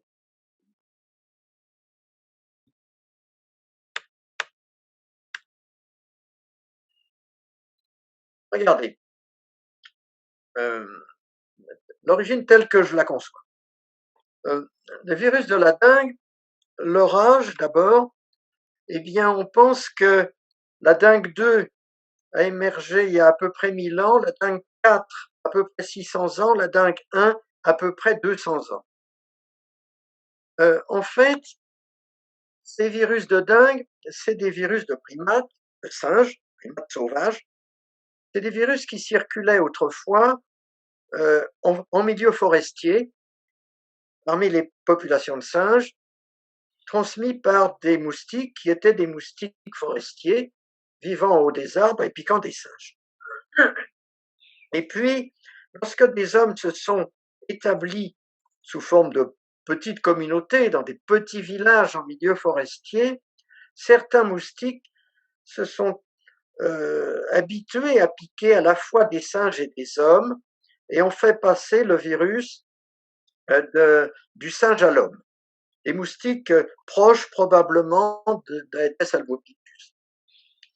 À ce moment-là, le virus a été repris. Donc on voyait des cas ruraux sporadiques. Le virus a été repris par des hommes qui sont venus en ville et qui ont apporté le virus, par des moustiques qui se développaient en ville et notamment, bien sûr, Aedes aegypti. Donc c'est devenu une maladie urbaine et endémo-épidémique, c'est-à-dire avec une transmission permanente, puisqu'il y a des moustiques, des Aedes aegypti en permanence toute l'année, puisqu'ils sont élevés par les hommes dans les réserves d'eau, et endémo-épidémique parce qu'en saison des pluies, il y a davantage de gîtes qui sont fonctionnels, il y a davantage de moustiques, et à ce moment-là, la transmission augmente. Mais ça restait une maladie urbaine en milieu non développé et une maladie relativement bénigne. Ensuite est arrivé sont arrivées des formes hémorragiques, c'est donc quelque chose d'apparemment nouveau qui ont fait toute la gravité de la dengue, et par l'intermédiaire des modes de transport modernes que j'évoquais tout à l'heure, essentiellement la navigation à vapeur et l'aviation, le virus a circulé dans le monde entier, les moustiques également, et la maladie est devenue cosmotropicale, essentiellement épidémique, ou endémique, cosmotropicale. Donc je pense que c'est comme ça que ça a dû évoluer, et vous voyez que ça représente en fait plusieurs types d'émergence. Qu'est-ce que c'est qu'une maladie émergente? C'est pas seulement une maladie qu'on connaissait pas et qui émerge tout d'un coup. C'est une maladie qui peut aussi changer de visage, changer d'aspect clinique, changer d'aspect épidémiologique. Dans cette affaire, on est passé d'une maladie de singe en forêt, en Asie surtout, à une maladie à la fois de singe et humaine en forêt. Donc une première émergence de maladie humaine. Et puis c'est devenu une maladie urbaine, deuxième émergence, avec un changement épidémiologique, un autre aspect épidémiologique. Puis c'est devenu hémorragique, changement d'aspect clinique. C'est une émergence de la dengue hémorragique. Et maintenant, c'est l'émergence dans des pays où elle n'existait pas, comme en Amérique, par exemple. Enfin, comment ça a dû se passer, à mon avis? D'accord. Il y a encore beaucoup de questions. Je crois, Jean-Luc, qu'on peut dire de ne plus poser de questions, car on aura du mal à aller jusqu'au bout. Car si tu voyais le nombre de questions, François, ça prouve d'ailleurs le succès de ta conférence. Mais bon. Alors, il y a une question de Jean-Paul Badeau. Si c'est le Jean-Paul Badeau que je connais, c'est un historien qui te demande comment concevoir le futur épidémiologique quand on est dans l'ignorance du futur. Une guerre inattendue peut bouleverser toutes les prévisions. Ah, ça c'est sûr. Voilà. J'ai pris mes précautions tout à l'heure. J'ai dit que la futurologie était une science à haut risque. J'ai dit que c'était quasiment impossible de prévoir ce qui allait arriver. Ouais. J'enchaîne sur une question de René Griot. Selon vous, comment pourrait-on expliquer que le SARS-CoV-2 n'ait émergé que maintenant? Le virus existe cependant de longue date chez les chauves-souris. Ne serait-ce pas un argument qui vient supporter l'hypothèse d'une fuite accidentelle de laboratoire? Ouais. C'est vrai que c'est toujours surprenant, ce genre de situation. Il existe certainement depuis longtemps, ou au moins ses ancêtres. Et comme je l'ai dit, il y a énormément, ça veut dire des millions de virus, de bactéries, de champignons, de protozoaires, etc., qui existent et qui n'attendent qu'une occasion pour nous sauter dessus. Il y en a des quantités. Et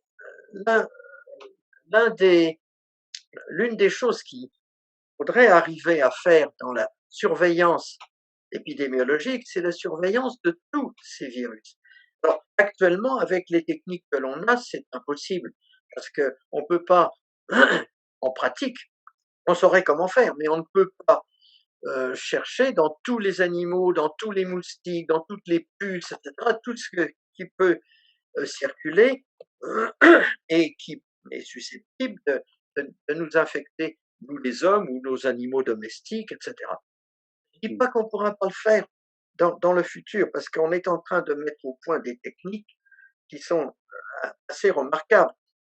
Bientôt, toutes les techniques d'isolement qu'on utilise actuellement ne seront plus nécessaires. On détectera le génome, tous les génomes, à la fois dans un insecte, dans un animal. C'est un peu comme, vous savez, actuellement, les gens travaillent dans les supermarchés sur la mise au point de techniques où on passe avec son caddie et puis 50 produit dans son caddie, on passe devant la caisse elle identifie tout ce qu'il y a, elle fait l'addition, il n'est plus qu'à payer.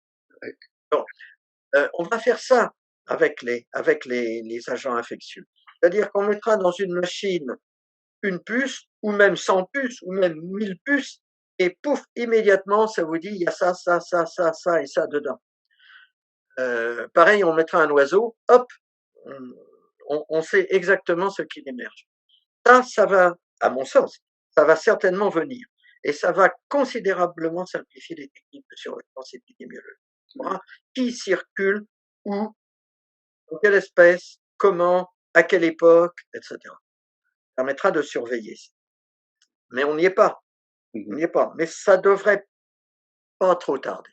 Alors, pourquoi le SRAS n'est sorti que maintenant? J'en sais absolument rien.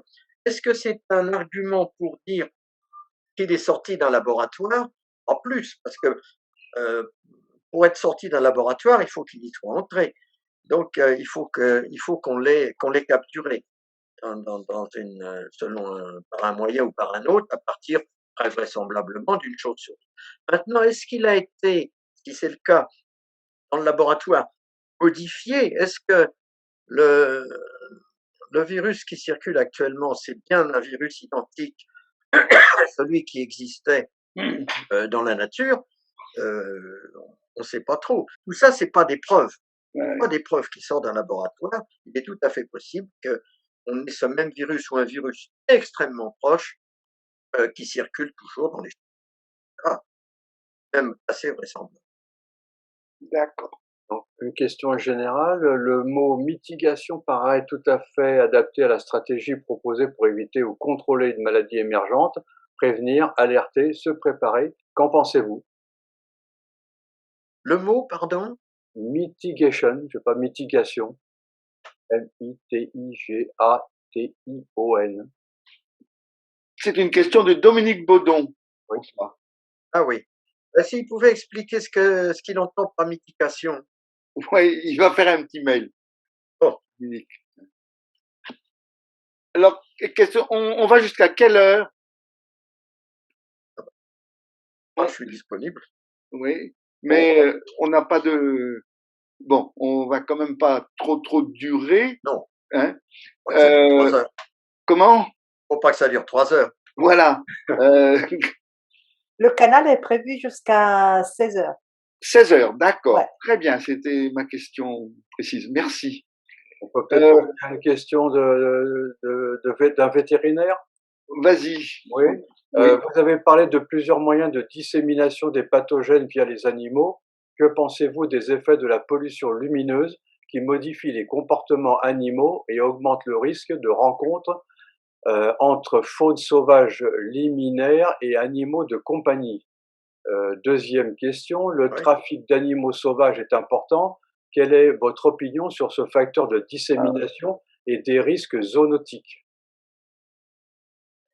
Alors, pollution lumineuse, oui, c'est un facteur qu'on ne sait pas très bien prendre en compte, mais qu'il faudrait prendre en compte. C'est vrai que ça modifie beaucoup la dynamique d'activité de certains animaux, sauvages et domestiques, et ça doit effectivement provoquer des contacts qui n'existaient pas ou qui étaient très, très, très rares jusque-là. Mais bon, il faudrait étudier vraiment sérieusement la question. Alors, pour ce qui est des déplacements d'animaux domestiques et donc du commerce d'animaux domestiques vivants sur pied, il est absolument considérable. On a des échanges qui se chiffrent par centaines de millions d'animaux qui transitent d'un pays à l'autre par bateau, voire parfois par avion. Et bien sûr, c'est un facteur très très important qu'il faut payer.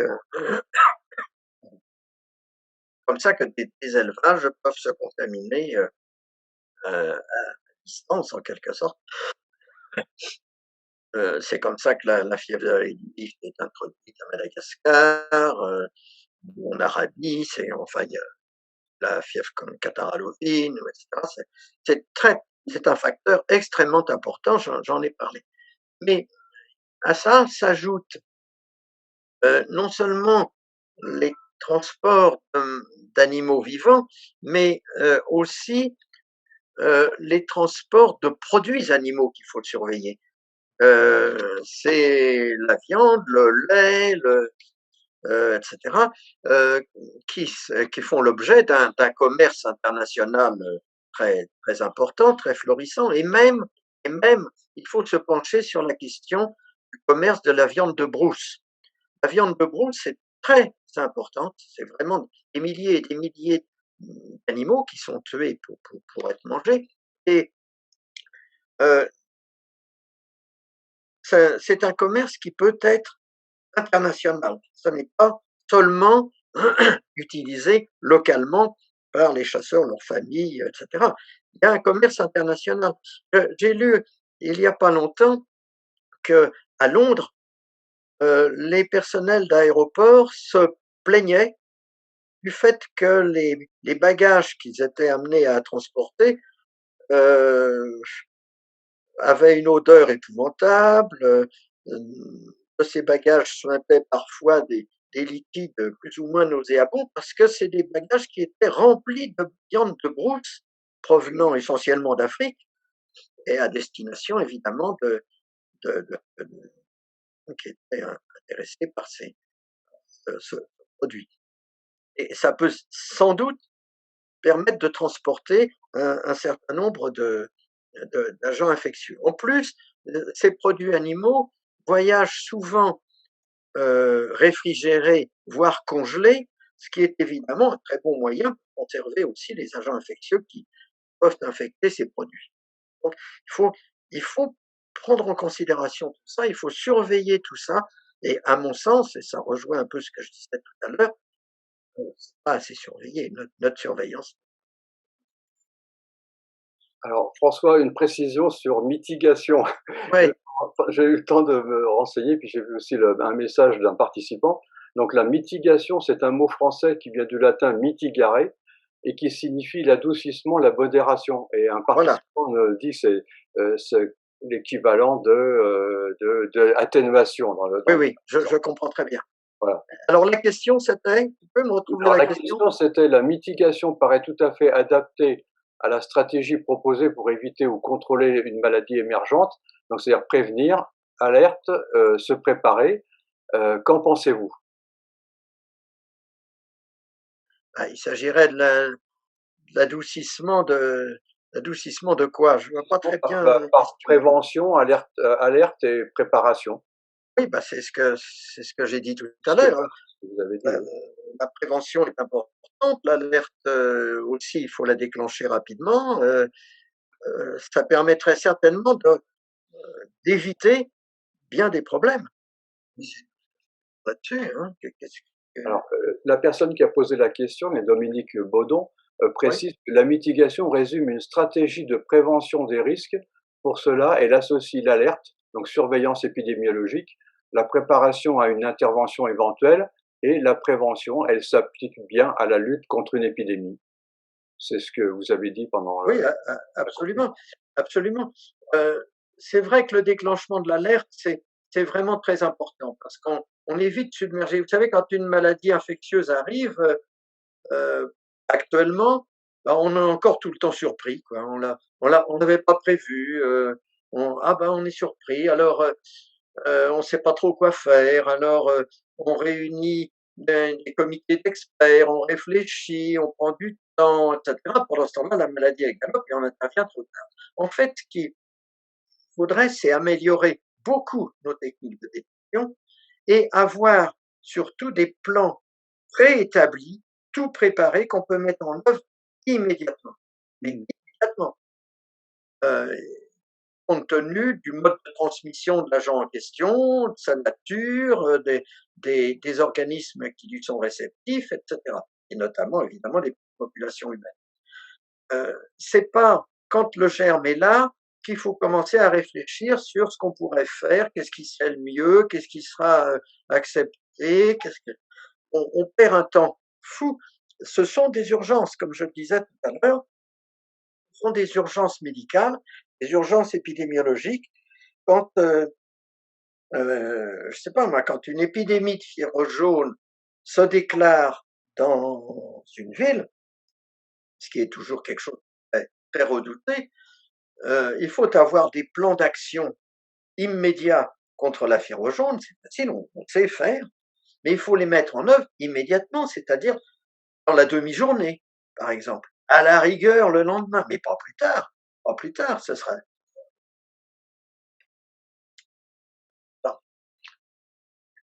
Une autre question, Blaise Armand Desfautalhomme. Dans le cas de l'éradication des vecteurs principaux des maladies, et de fait les maladies à transmission vectorielle, est-ce possible que les vecteurs secondaires occupent la niche laissée par les vecteurs principaux et réémerger les maladies? Oui, c'est toujours un danger qu'on doit avoir présent à l'esprit. Si jamais on réussit, ce qui est rare à vrai dire, hein, si jamais on réussit à supprimer d'une région un vecteur majeur, on peut toujours se demander effectivement, comme tout est en équilibre dans la nature, si une espèce proche ne pourra pas prendre sa place, réenvahir les zones qui ont été laissées libres et à ce moment-là faire perdurer la transmission, même si éventuellement c'est à un degré un peu plus faible parce que ce n'est pas un vecteur majeur. Oui, c'est une possibilité. Malheureusement, ça c'est observé, mais telles que sont nos connaissances écologiques actuelles, c'est extrêmement difficile de le prévoir. Extrêmement difficile de prévoir quelle peut être parmi les espèces existantes celle qui va prendre la place. Et c'est possible, oui, il faut y veiller, il faut faire attention. Il faut surveiller, là encore. Dès qu'on a supprimé un vecteur, il ne faut pas tourner le dos et s'en aller. Il faut rester là et continuer à surveiller la situation pour détecter l'arrivée d'un autre vecteur. Mmh. Okay. Une question un peu plus optimiste là, pour rechanger. Oui. Bonjour, afin de vous donner un peu d'espoir, pouvez-vous nous donner quelques exemples de réussite de l'intervention de l'homme efficace pour limiter le développement d'émergence? Bonne question. Bonne question. Oui, laissez-moi réfléchir un peu parce que j'en reviens volontiers à la fièvre jaune. Parce que tout de même, la fièvre jaune, je l'ai dit tout à l'heure, a envahi le continent américain. Bon. Elle a empêché le percement du canal de Panama par les Français. Bon. On a essayé de lutter contre le vecteur. On n'avait aucun moyen à l'époque de lutter contre le virus. On n'avait pas de vaccin. Et on a essayé de lutter contre le vecteur. On s'est cassé les dents pendant longtemps jusqu'à ce que réellement on se décide à prendre le taureau par les cornes. C'est les Américains qui l'ont fait, à Cuba et à Panama, au départ. Ils ont réellement mis en place des mesures extrêmement précises, extrêmement efficaces pour empêcher Aedes aegypti de se développer. Mais pour ça, il a fallu quoi? Il a fallu d'abord un militaire qui prenne des décisions à la mode des militaires. C'est des ordres clairs, nets, avec une implication du personnel médical, personnel entomologique, etc. Une implication absolument sans faille. Ils avaient l'assurance d'un support absolument sans faille de la part des autorités et ils avaient des moyens considérables. Mais avec ces moyens-là, ils ont réussi à supprimer complètement Aedes aegypti et les cas de fièvre jaune en 3-4 ans à peu près, aussi bien à Cuba qu'à Panama. Et ça a permis d'ailleurs aux Américains de continuer et de terminer le percement du canal de Panama. Les mêmes méthodes ont été appliquées par la suite au Brésil, à Rio de Janeiro, par Osvaldo Cruz, et puis dans la plupart des pays d'Amérique latine. Toujours avec un bon résultat, excellent résultat, c'était vraiment formidable comme résultat, tant que les moyens ont pu être utilisés. C'est-à-dire, les moyens, je vous donne un exemple, on a décrété qu'il était interdit d'avoir dans ses collections d'eau chez soi des larves d'Aedes aegypti. C'est interdit. Voilà, c'est tout. Il n'y a pas de discussion, il n'y a pas de gens qui vont dire: «Ah bah oui, mais moi, je ne peux pas faire autrement, moi c'est chez moi et puis, les inspecteurs sanitaires peuvent pas entrer chez moi parce que c'est privé et puis ceci». Non, ça, il n'y a aucune espèce de discussion possible et si vous empêchez un inspecteur sanitaire d'entrer et si on vous prend avec des larves chez vous, vous avez une amende, et qui est une amende considérable, hein. C'est à peu près un mois de salaire. Bon, en principe, on ne se fait pas reprendre 2 fois. Si on vous reprend néanmoins, les récidivistes, en prison. C'est clair, c'est net, il y a aucune espèce de discussion possible. Bon, c'est pas des méthodes que l'on peut aujourd'hui appliquer, elles seraient refusées par la population. C'est pourquoi d'ailleurs ces méthodes ont été considérablement allégées et aussitôt, Aedes aegypti a réenvahi la quasi-totalité de l'Amérique latine et même parfois est arrivé dans des zones où il n'existait pas même dans le temps et que la fièvre jaune est revenue. Donc on a la possibilité, en certains cas, et avec certaines méthodes qui ne sont pas forcément utilisables partout et tout le temps, on a la possibilité de voir de bons résultats. Regardez aussi le programme de lutte contre l'opposition en Afrique, qui est aussi un très beau résultat et qui a reposé sur la lutte contre les simulis dans de très très vastes territoires, des milliers de kilomètres le long des rivières, et qui a été après, outre la lutte contre les simulis, qui a été après renforcée et concrétisée par l'administration de médicaments. Ça a quand même très très bien marché, c'est un beau succès. Donc il y a des succès en entomologie. Alors, toujours la fièvre jaune. Comment expliquer l'absence des épidémies de fièvre jaune à Madagascar? Ça rejoint un peu la réponse que vous avez donnée tout à l'heure à propos de la fièvre jaune en Asie. Exactement. C'est encore une curiosité que bien sûr on n'explique pas. Il y a énormément de choses. On est très balbutiant dans nos disciplines pour la bioécologie des virus, etc. On connaît très peu de choses, nous connaissons vraiment très superficielles. Alors pour Madagascar, on a longtemps dit, d'abord là encore, on a dit: «Oh ben, les Malgaches, ils sont pas réceptifs, ce sont des gens qui sont en grande partie d'origine asiatique» et donc ça recoupait le problème de l'Asie qu'on voyait tout à l'heure, mais ça ne marche pas. Et on a dit: «Bah, c'est très simple, il n'y a pas de singes à Madagascar, donc les singes sont, avec les moustiques qui piquent les singes, le réservoir de la fièvre jaune en Afrique, et en Amérique aussi d'ailleurs. Comme il n'y a pas de singes à Madagascar, la fièvre jaune ne peut pas s'implanter». Bon, là, il n'y a pas de singes, mais il y a d'autres primates qui sont les lémuriens, qui sont des animaux propres à Madagascar, extrêmement intéressants d'ailleurs. Et le problème était de savoir si ces lémuriens peuvent être réceptifs à la faune, comme le sont les singes africains.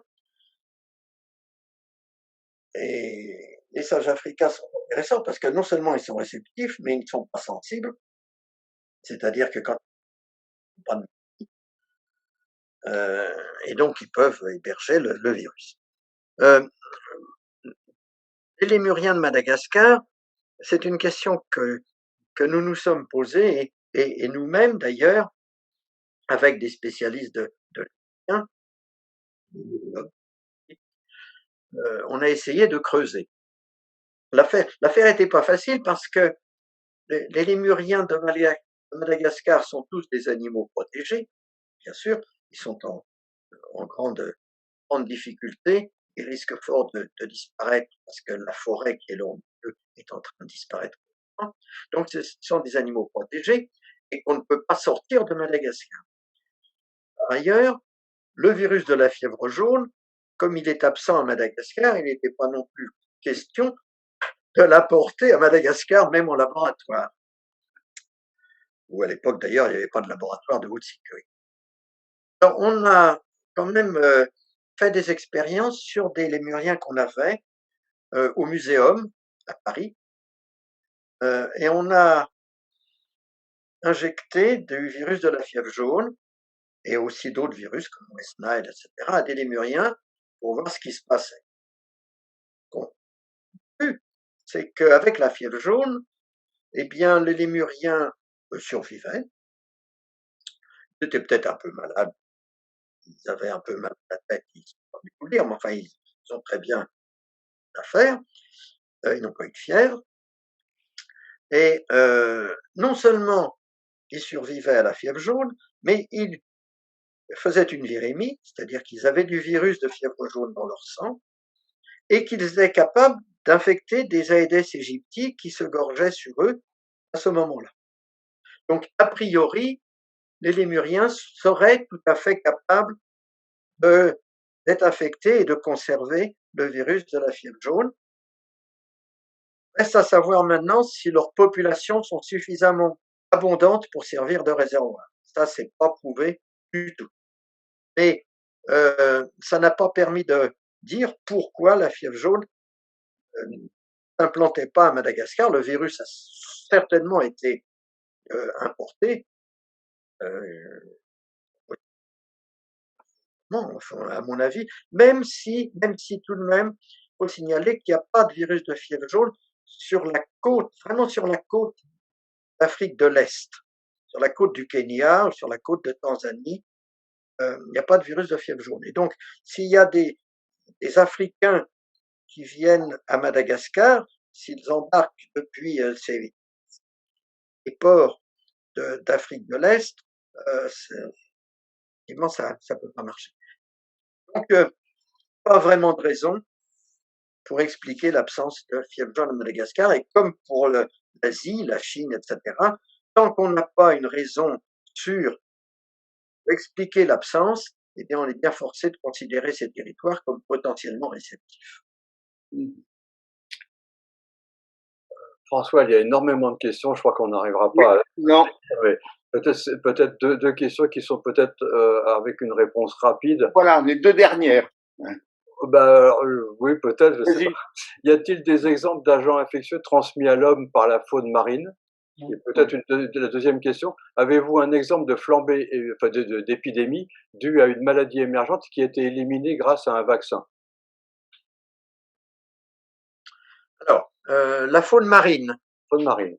La faune marine, eh bien, oui, il y en a pas beaucoup, hein, mais on connaît des vers, des helminthes, qui sont des helminthes de poissons qui peuvent se transmettre à l'homme à l'occasion de l'ingestion de poissons crus ou insuffisamment cuits. Il y a les anisakis, enfin, parasites du genre Anisakis, etc. Il y en a un certain nombre. Ce n'est pas très fréquent, mais ça existe. Oui, oui, absolument. Il y a un autre exemple qui est ceux qui se promènent dans le plancton marin, et en particulier les vibrions du choléra.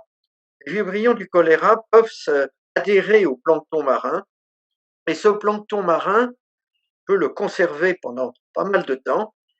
Ce plancton marin, il bouge, il dérive avec les courants océaniques, un danger, et plus encore un danger relativement récent qui est représenté par les eaux de ballast des navires commerciaux. Vous savez, beaucoup de navires commerciaux ont une double coque, formant ce qu'on appelle les ballasts, qu'on remplit d'eau pour assurer la stabilité du bâtiment, surtout quand il est vide. Et cette eau, elle est relarguée à l'arrivée ou loin en mer, à des milliers de kilomètres de là. Or, en absorbant l'eau et en la relarguant, on absorbe et on relargue du plancton et des quantités d'organismes marins, qui fait que il n'est pas impossible que, par exemple, le choléra soit disséminé par ce moyen-là. La deuxième question, c'était, excuse-moi. Alors, la deuxième question, ça concernait, oui, avez-vous un exemple d'épidémie due à une maladie émergente qui a été éliminée grâce à un vaccin? Il n'y a pas beaucoup de maladies qui ont été éliminées grâce à un vaccin. Éliminer une région ou réellement éradiquer. Si c'est l'éradication, j'ai signalé tout à l'heure, il y en a deux, c'est la peste bovine et c'est la variole. Toutes les deux grâce à un vaccin. Et évidemment, il faut vraiment faire un effort et vacciner tout le monde. Ça a été une entreprise colossale pour la variole, en tout cas, dirigée par l'OMS et qui a duré des années et des années et des années, mais qui a quand même abouti. Mais il faut dire que dans le cas de la variole, nous n'avons pas c'est une maladie purement humaine, nous n'avons pas de réservoir animal. Il y a évidemment un avantage considérable. Lorsque la maladie a un réservoir dans la nature sous forme d'un animal infecté, etc., l'éradication n'est pas possible parce qu'on ne va pas se mettre à vacciner tous les singes. Donc, c'est les seuls exemples que je connais. D'accord. Alors, peut-être une dernière question, peut-être encore, là, je sais pas, Pierre, qu'est-ce que tu en penses? Oui, par exemple, une dernière. Vas-y. Moi, je poserai une dernière après encore. Alors, une avant-dernière. Si tu peux en sélectionner une pendant ce Oui, temps-là. j'ai sélectionné une là. Hors sujet. Hein. Mais tu vas répondre facilement, François. Désolé de revenir à l'actualité, mais un virus comme celui du SARS-CoV-2 peut-il être éradiqué avec tous les vecteurs de transmission que vous avez évoqués et une vaccination très partielle à l'échelle de la planète? Eh bien, de deux choses. Non, je ne vois pas très bien comment, parce que d'une part, on ignore quels sont les animaux qui hébergent ce virus et surtout qui en sont des réservoirs. Il y a certainement des chauves-souris, ce virus ou un virus très très proche qui pourrait réémerger à tout moment, a priori. Comme on ne connaît pas les conditions d'émergence de ce virus, on ne sait pas quand il pourrait émerger. Et d'autre part, il y a des animaux qui sont réceptifs, mais qui sont sensibles aussi. Par exemple, les visons, par exemple, les félins sont très sensibles, sont des animaux réceptifs, mais très sensibles au virus. Là, on n'en parle pas. Les animaux, autres que des chauves-souris, qui supportent très bien le virus, il y en a sans doute, mais je ne sais pas lesquels, mais qui pourraient en théorie constituer des réservoirs. Donc, je ne vois pas pour le moment comment, grâce à un vaccin, même si on vaccinait tous les hommes, on pourrait éradiquer ce virus. Ça me semble, pour l'instant, pas possible. Non. Bien d'accord. Peut-être une dernière question, je pense, qui intéresse beaucoup de Français, d'Européens. Pourriez-vous expliquer les raisons pour lesquelles la maladie de Lyme se répand en France? Alors, la maladie de Lyme. Oui. Bon, ça a été une maladie émergente il y a, je sais pas, 20 ans ou 30 ans, mais ça n'en est plus une. En fait, la maladie existait en France et en Europe depuis des millénaires et des millénaires, comme elle existait aux États-Unis. Le cas des États-Unis, où elle a été découverte en premier lieu, est intéressant, parce que, là encore, c'est une maladie dont l'existence est très ancienne, et c'est les modifications écologiques créées par l'homme qui l'ont mise en évidence. Vous savez, aux États-Unis, on a abandonné des terres qui étaient en culture parce que les rendements étaient beaucoup plus importants, etc. On n'avait plus besoin d'autant de terres en culture. Donc, elles ont été rendues à la vie sauvage, si je puis dire, et on les a reforestées. On les avait déforestées pour faire des cultures. On les a reforestées et en même temps, ça je parle de l'Est des États-Unis, et en même temps est revenue toute la faune liée à ce milieu forestier, une faune de cervidés, des daims, une faune d'écureuils, et tout ce qui va avec, bien entendu, c'est-à-dire notamment l'ortique. Et actuellement, comme vous le savez, beaucoup d'Américains travaillent en ville, mais vivent dans des maisons individuelles en périphérie des villes, en banlieue, si possible, dans un milieu forestier où ils ont chacun un petit lot de terre, de terrain, et les contacts entre la faune forestière sauvage et l'homme s'est considérablement renforcé. Vous avez le gamin qui joue sur le gazon juste devant la maison et qui est piqué par des tiques qui ont été lâchés par un daim qui passait ou un écureuil qui passait là la nuit précédente. Et ça a rendu ce milieu tout à fait favorable à la réinstallation, en fait, des spirochètes de la maladie de Lyme. Bon, ça a été donc découvert un peu fortuitement quand on a observé une épidémie de maladies d'allure rhumatismale chez les enfants, à Lyme précisément, d'où le nom de la maladie.